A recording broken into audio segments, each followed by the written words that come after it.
Hi, my name is James Shepard, and I want to talk to you today just briefly about a big mistake that you don't want to make when you're doing a buyout, okay? So many of you are, maybe you don't even realize that buyouts are a thing that you can do. In this industry, when you get residual income, you can, hopefully, if you're with a processor that allows you to own your residuals, you can sell that residual back to the processor or to a third party that buys portfolios. And I've had the opportunity over the last month to work with 4 different reps that were all working on doing a buyout. And there's one common mistake that all of them make, or were about to make before they talk to me at least, that I want to make sure you understand. When you're doing a buyout, you're going to get a multiple on your residual. So for instance, a real common buyout in the industry would be something like maybe an 8, let's say a 20x, just to make the math easy, right? So let's say that you have residual of $2,000 and you do a buyout where somebody's going to buy your $2,000 a month. So you're not going to get that $2,000 a month anymore, but you're going to get a 20x, which means you're going to get $40,000. So they're going to write you a check for $40,000. Then they're going to take your $2,000 a month and you're never going to see it again. Okay? So they're making their money long term because they're going to keep getting $2,000 a month and then it's going to slowly decline and those accounts are slowly going to cancel off. So that's a pretty simple thing.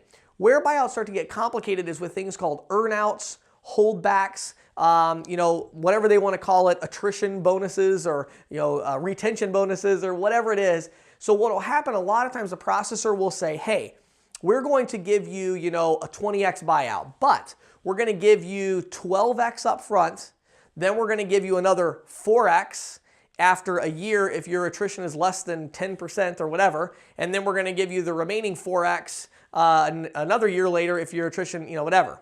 So here's what you have to understand about that.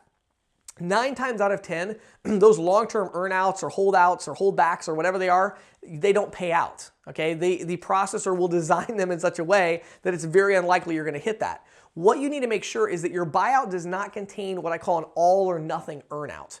An all or nothing earnout means if you don't meet this level, then you get nothing.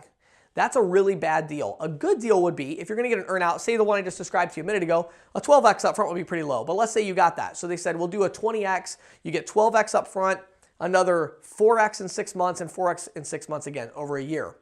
The key thing is that you get that 4x on whatever the current residual is at that time.